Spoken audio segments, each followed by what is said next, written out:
Ayos! Welcome back sa Adams Pilipinas TV. Ngayon po ay isang mabilisang review muna tayo sa Davies 138. Yan, bali ipapakita ko muna sa inyo ng malapitan. Yan, unahin natin yung likuran. Yan. Yan, meron siyang power supply. Yan, headset or headphone.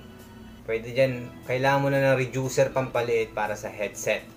Earphones. Yan. Pwede rin sa output sa RC jack, sa amplifier. At meron siyang MIDI. Yan. Ito ang harap. Mahaba siya. Oh. Super haba niya. Yan. Meron siyang pitch bend.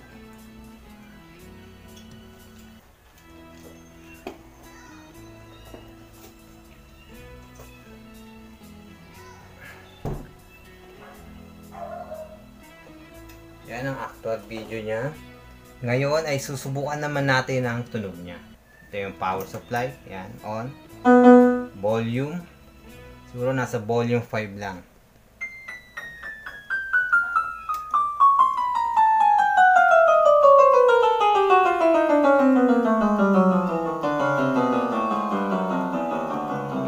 Touch response siya.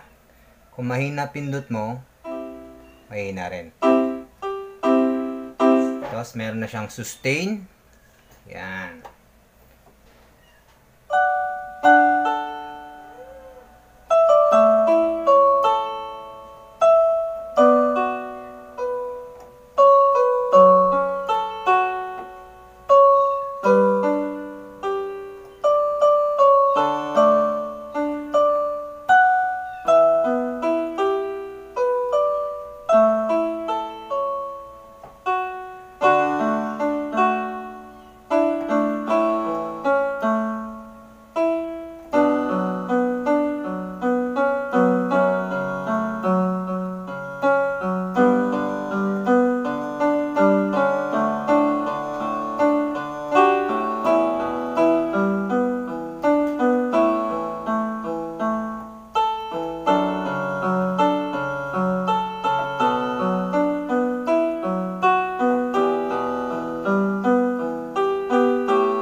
Maganda siya.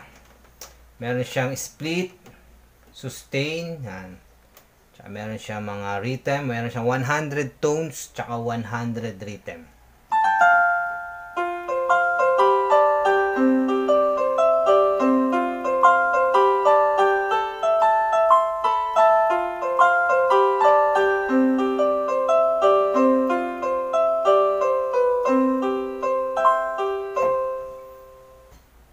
Ayos, bali yan po ang demo ng Davies 138. Sana magustuhan nyo. Okay yan. At kung gusto nyo bumili, just check the link at andyan yung mga presyo sa FB page. Makikita nyo. Maraming salamat po. Thank you and God bless.